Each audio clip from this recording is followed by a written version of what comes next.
Nice car, Shuko. Thank you. I just wish it wasn't virtual. Popping that illusion button straight away. So our sound designer created that. Good job. Thank you. Oh, get out of the way. Do you think I should just done a little bit better now? Very believable. Hey, what was that? What do you mean? The restaurant we just passed. Isn't that a new restaurant? Oh, that. No idea. Well, my car definitely knows. Alexis, what was that restaurant? You just drove past a new restaurant called Molina's. It's German cuisine. Do you want me to book a table? Absolutely. 7 p.m. For 2, Geoff? I'm in. From know-how to wow. The Bosch Global Podcast.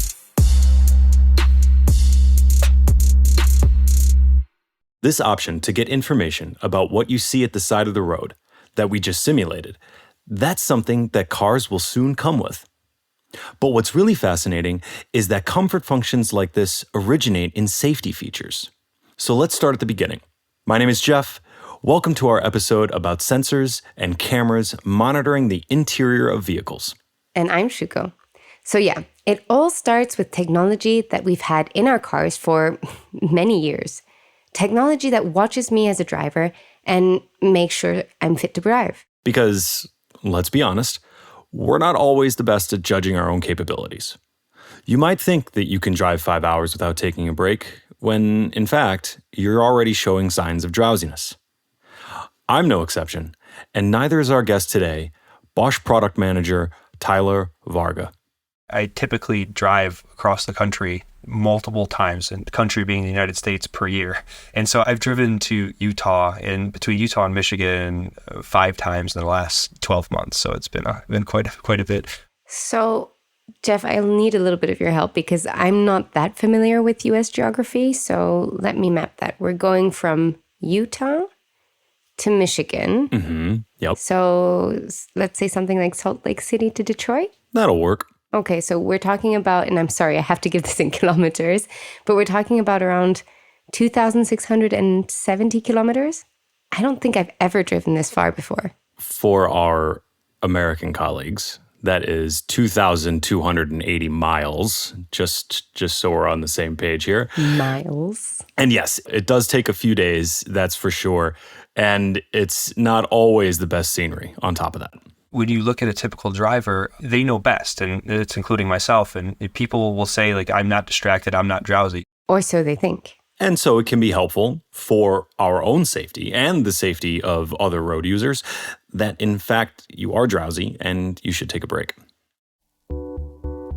Recently, I got a vehicle that has an indirect driver drowsiness and distraction system, and it kind of gives these different reminders that give some sort of indication. And rather or not, I continue driving or not, it still provides an alert that then makes you more mindful. And that's what's really important for it, is that from my personal experience, having some sort of visual audio alert that makes me more mindful will almost reposition me to think differently, or to just be mindful, maybe my driving performance isn't the best, or maybe my driving performance could be improved.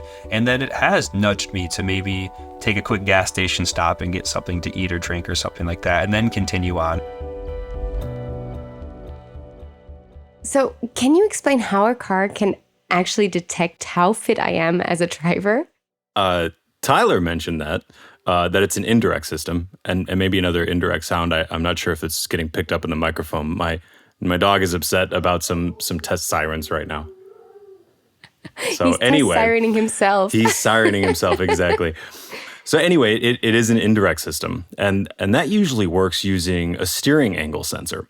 So the system monitors your steering, and from that, it tries to derive if you might be tired. So let me get this straight. If I'm oversteering and then correcting myself, that could be a sign. Or, on the other hand, if you're not steering enough. When coupled with the lane keeping assistant, it can also take into account how often you're leaving your lane without intending to do so. So then a little coffee mug might light up in the dashboard telling me that it's time for a break. Well, these are indirect systems, so it's a little less direct than that. They don't measure directly how tired you are. they're trying to derive how tired you are from the way you're steering. The steering angle sensor is an indirect sensor. And so with that can come false positives. And so this indirect sensing can be enhanced by a direct sensor. If you could measure drowsiness more directly, that would make the measurement more reliable. How do you actually measure drowsiness? I mean, in essence, the car is not going to measure my brainwaves, right?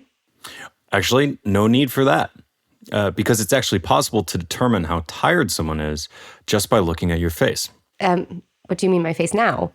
No, Shuko, no offense.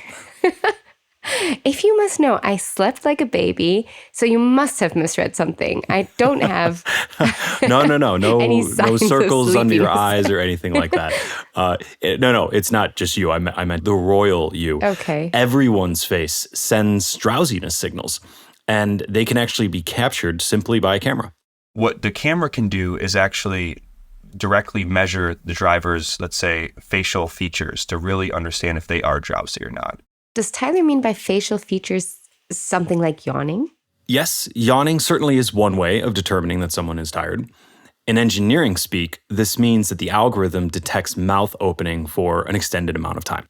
Okay, so in my case, for example, I'm obviously not tired. I just open my mouth for an extended amount of time. And maybe you did, but the camera is also looking at your eyes. It's trying to understand the state of the eyelids. So if you consider like resting eyes, when someone's tired, they often will squint their eyes for an extended period of time or blink very often. And so we're trying to figure out how, for example, fast the eyes are opening and closing, or if they're closed for an extended period of time. Which actually makes sense. This is indeed more direct than just measuring somebody's steering. Especially when you combine the signals. We can actually understand if someone has their mouth open for a bit of time and then correlate that with the eyelid closure to improve the signal to then determine, yes, indeed, this person is drowsy. And perhaps correlate it with the steering angle as well to increase the level of certainty even more. And you said this technology is already available in cars today.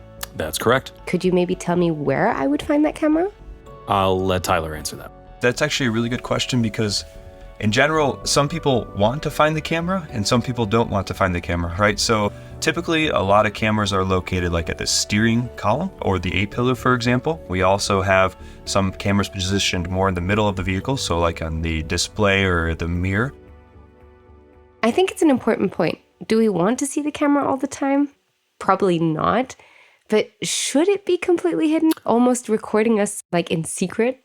Also probably not. Or maybe it should be as on a smartphone.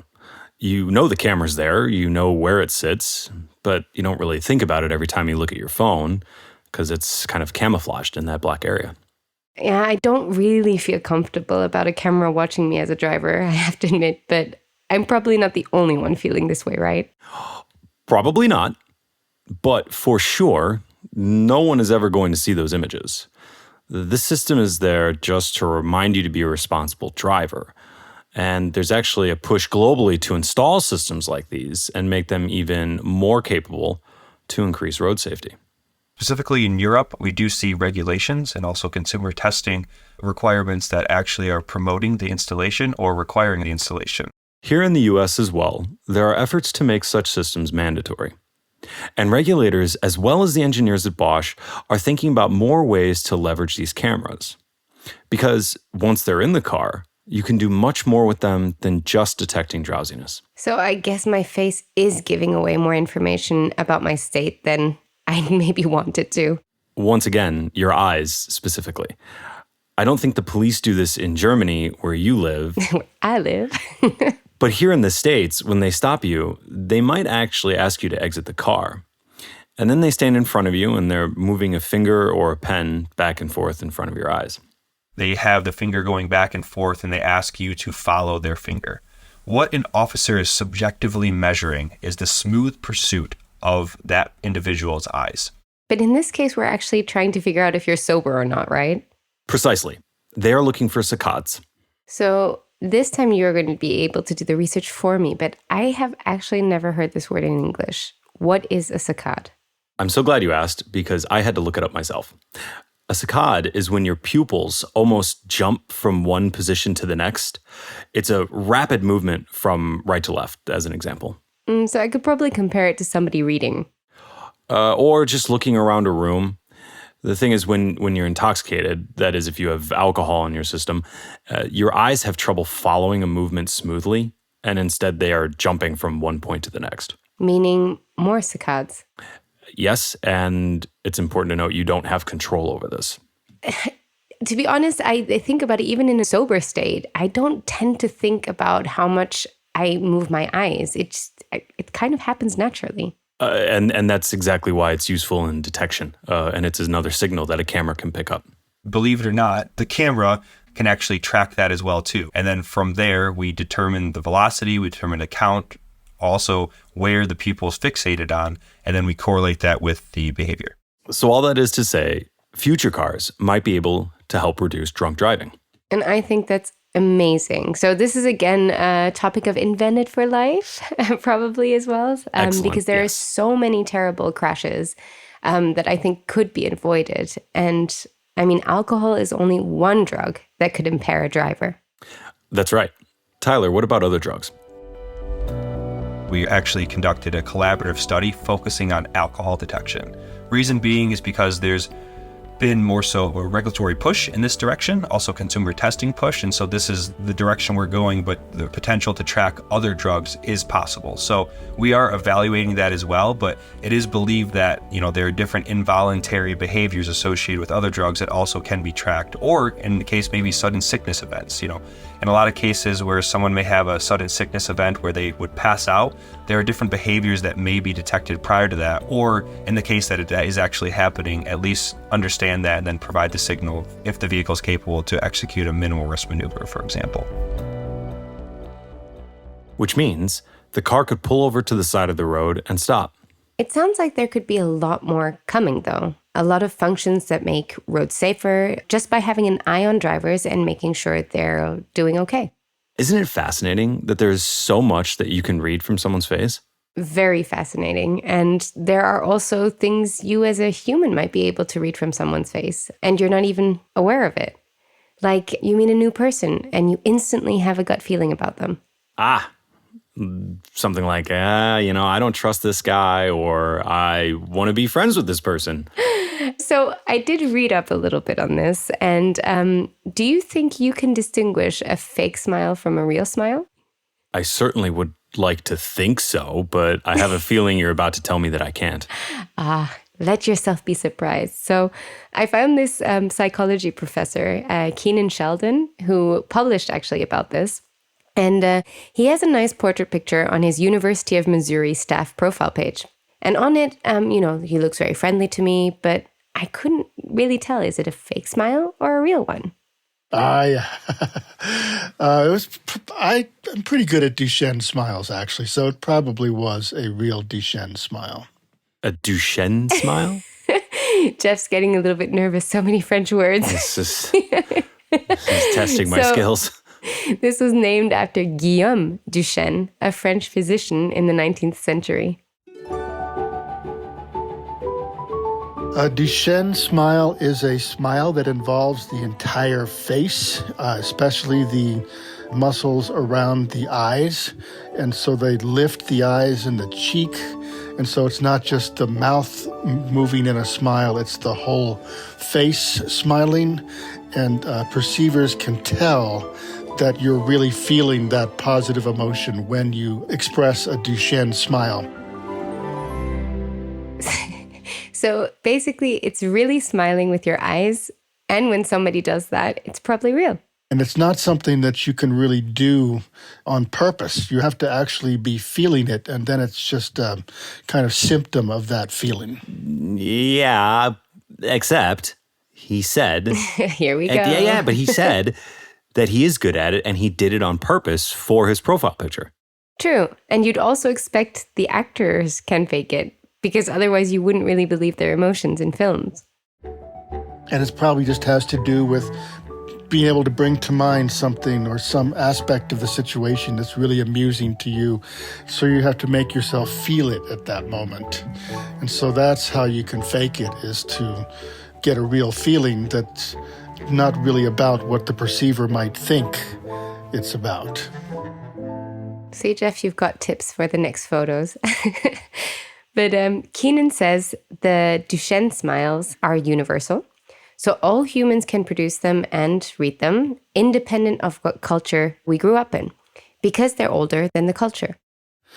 So this is a really important idea in evolutionary biology, that you might evolve the ability to signal in an honest way that can't be faked that you have certain attractive strengths as an animal.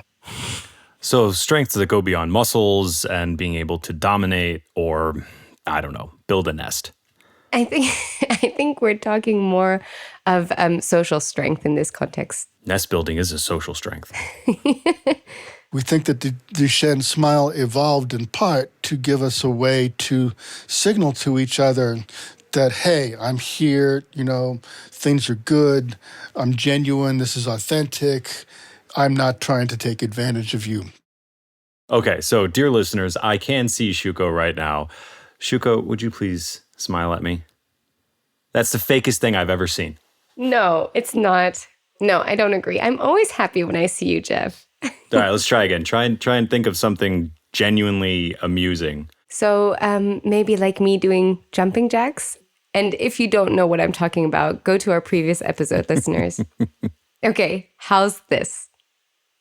Oh, that's wonderful. Such a difference. Thank you very much. And honestly, of course, you know that I love your smile. Thank you. If you think of somebody you know that's constantly having belly laughs, they just are really good humor, good spirits, you can see it in their face. So we said that frequent Duchenne smiles are honest signals of what we call chronic positive affect or positive emotion.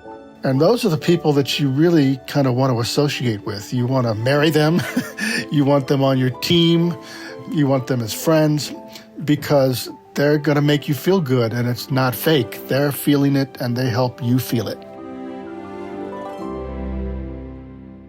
They help you feel it, absolutely. I think I need a couple more Duchenne smilers in my life. Yeah, me too. I think I could use a little bit more Duchenne smilers in my life. But anyways, returning back to technology, I wanted to know more from Kennon if those signals couldn't also be picked up by a camera and image recognition systems. It would help them read our emotions, right? I don't see any reason why they couldn't, and I would be surprised if it wasn't already happening. Well, it just might be happening in a Bosch research lab. If you're in a higher level vehicle or leveraging a higher level of automation, let's say in this case, SA level 4. Dear listeners, for those of you who may not know, SAE refers to the Society of Automotive Engineers. Maybe emotions become more important to then anticipate what the driver would like, or maybe anticipate what the driver is going to do next. So he's saying automated cars should adjust to the emotional state of the driver or the person in the driver's seat because the car is doing the driving here? Yeah, pretty much. Being able to see how people are feeling could make the experience of a self-driving car much more pleasant. One of those examples are, let's say there's an SA level 4 system and it's behaving a little bit aggressive, more than the person would want. And they have the little, I can't do it because we're on a podcast, but the frightened look in your face, if you will, where, the eyes widen up a little bit and then the mouth goes, closes, but kind of perches together. We can track that and we can indicate maybe that the virtual driving system needs to be toned down, if you will, and maybe drive less aggressive.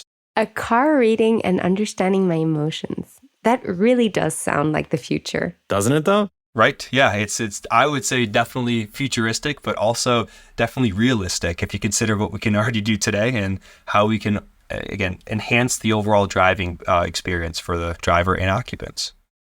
Let's talk a little more about that. Because so far, we've talked about a camera monitoring the driver. But actually, what Tyler and his coworkers make consists of more components than that. Right. We promise this monitoring technology that's rooted in enhancing safety can also be used to increase comfort. So let's get to it. Maybe let's get back into our virtual car and see what Tyler's system can do for us. Imagine sometime in the not so distant future, you and I go for some after-work drinks with some colleagues. We have a nice chat with our colleagues. The evening gets longer and longer. We're in a good mood. Everyone drank well, but not the two of us. We're still sober. And I would say, sure, we can take my car, and I'm going to give you a ride home. Sounds good.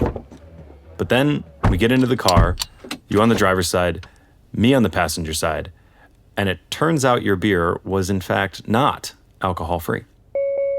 This is how it could sound if your car tells you you shouldn't drive. But it depends on the manufacturer how the warning appears. Anyway, that's what Tyler's technology reveals. Then right away, the camera is able to detect, within a certain duration that the driver is maybe had one too many drinks and is impaired. So the car would basically tell me, no, Shuko, you know what? You absolutely should not drive. Fortunately, I didn't feel like drinking, so we switched seats. And now I get to drive your fancy car. Lucky you, because normally it wouldn't be that easy. So, with that said, Geoff, get us home safely. From there, as you can imagine, maybe someone who's had a little too much to drink is maybe a little chattier than they normally be.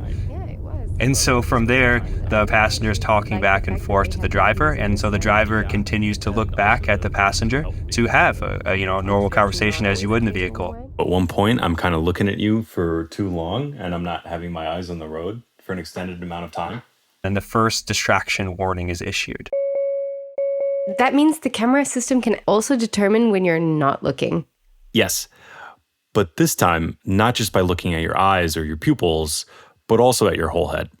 The reason we do the head pose and the pupil direction is if you consider, it's actually considered owl and lizard. So in owl, eyes are fixated, it rotates its head back and forth, whereas a lizard often rotates its eyes and has its head fixated. So if you consider someone driving and then maybe texting on a phone, their head position is actually facing forward, but their eyes are looking downwards. And so we can track both of those to, again, enhance the signal, and that generally would indicate if someone's distracted or able to perform the driving task. Owl? Woohoo, woohoo. And lizard? Yes! I'm not so sure I like the lizard, but so you pretend to be an owl by having your head facing forward, but then lizard direct your eyes towards your phone? That's a no-no. Well, during our car ride, what could happen is my phone rings. So now I'm driving your car, and my phone isn't connected to your system. So I might want to do what you should not do, and I'm just going to go ahead and answer the phone. Hello? Now we're going to shift from a driver monitoring camera to an occupant monitoring camera. That's a second camera, watching not only the driver's face, but everyone's position inside the car. And so when you consider a phone call, typically when someone takes a phone call, they lift the phone, they put it by their ear. Right there, automatically we're detecting the bend of the arm, but also we can see the object in the hand. And so those two things can help us determine the behavior, in this case a phone call, to understand, again, that the driver is distracted, but also more importantly, that the driver can't grab the wheel with their right hand. That's important because you've been using my car's highway assist function. And with that, you're actually allowed to take your hands off the wheel, but you must be able to grab it with both hands at any time in case of emergency. My bad. I pass the phone back to you. I'll be a responsible driver, focusing on the driving task. And you, on the other hand, seem to be very comfortable in the passenger seat. Yes, I have my feet on the dashboard, and I'm probably being the DJ in the car and just chilling. It's your dashboard. If someone's sitting in the seat and has their legs up on the dashboard, for example, or maybe is in an unfavorable position, we can also provide that data or information to the passive safety system to then enhance overall safety, maybe not deploying that airbag facing forward or even providing alerts to take your feet off the dashboard. If something were to happen, that airbag would hurt you much more in that position than it would protect you. So the system can automatically switch it off. That said, to make those kinds of decisions, it's important for the car to know where passengers are in the first place. I might place a bag on the seat, and that should have different consequences from a person sitting there. And that's why, in addition to the driver monitoring camera and the occupant monitoring camera, the system can also include a radar sensor. It's a 60 gigahertz radar that's positioned in the interior vehicle, and it behaves a lot like an exterior radar, but rather than detecting vehicles, it's detecting people. Radar, that's unexpected. Why is a radar better at detecting people than a camera? Because of occlusions. Obviously. Cameras can't see behind things, like seats, for example. But a radar signal can go straight through the seat, so it can even detect someone in the third row of a van. Sounds almost like X-ray, but without dangerous radiation. But what does a radar actually see? It measures distances, right? It does. But imagine radar waves bouncing off of your chest. The distance will slightly vary because you're breathing. Mm-hmm. Your chest is moving up and down, in and out, and radar can actually measure that. And thereby determining that I'm a living human being. And that you're an adult. That is to say, it can differentiate between adults and children. When people exit the vehicle, one unfortunate situation that happens in all regions all over the world is they will leave their child behind, say they forget the child in different situations. And so since the radar is capable of detecting the overall breathing rate of adults, we can also detect the breathing rate of a child, which is typically a lot higher than an adult, 25 or up. So if the radar distinguishes or understands that there's still, sign of life, and in the case it's a child, we can also issue alerts to help prevent children from getting left in a vehicle. Oh, wow. Yeah, that's really important technology. Mm-hmm. I actually looked it up. Here in the US alone, over the past 25 years, more than 950 children have died from heat stroke after they were left behind in a car. That's shocking. It is shocking. So, child left behind functionalities such as this are on their way to becoming mandatory in new cars. That's really good to hear. Okay, shall we drive this episode home? I think that's a great idea. For the final stretch, let's get back into our virtual car and explore one more feature that ties all of these technologies together. And I'll be good. I'll take my feet off of your virtual dashboard this time. I still think it's your virtual dashboard, but I appreciate it. And we're going back to that restaurant that we drove past at the very top of the episode. Let's see what was going on there. So we're driving through the city, familiar streets, familiar buildings, but then... Hey, what's that? Never seen this restaurant before. Hey, Alexis, what's that restaurant? You just drove past a new restaurant called Molina's. It's German cuisine. Do you want me to book a table? That's a pretty smart voice assistant. You didn't give it any specifics of what you're inquiring about. All the information the camera and the radar and the other systems in the car collect are merged to figure out what exactly it is that we're looking at, and then provide information about it. We do have the eye gaze tracking, GPS position and heading, and then this is all processed via the processing manager alongside our speech recognition engine. But then on top of that, what we're doing is leveraging cloud processing related to the application alongside interest intent and then also map data in POI. POI as in point of interest. Right. That data is coming from an external source. So everything we've heard so far was relying on Bosch technology, our hardware, our software, the cameras, the radar, and the steering angle sensor, the compute platform, and of course the algorithms. Now, with this feature, we're making use of connectivity and bringing Bosch's partner, Amazon. AWS in this case is providing in the background is information on the map and the point of interest to help give back to the driver or occupants. That's cool. Just from looking at me, the car knows what I want. And I think it's double cool because, let's be honest, nobody gets excited for safety features. And yes, it makes sense that a car can detect an intoxicated or distracted or tired driver. But do I care if my car has that feature? You personally? Probably not. If the same system also increases convenience, that gets me excited. I want it for the convenience, and I get safety as a bonus, even though it was developed to enhance safety in the first place. I think the safety features are cool also, because I believe it. This system actually does know better. I might think that I'm not too tired to keep going, but when I get that drowsiness alert, I better take a break and grab that coffee. There it is. Fortunately, just as we're pulling into the driveway. Thanks for coming on this ride with me, Shuko. It's me that needs to thank you because you've been driving, but you can definitely give me back the car keys now. Yes, ma'am. Merci. Listeners, don't forget to give us a like if you learned something. And until next time, à la prochaine. From know-how to wow. The Bosch Global Podcast.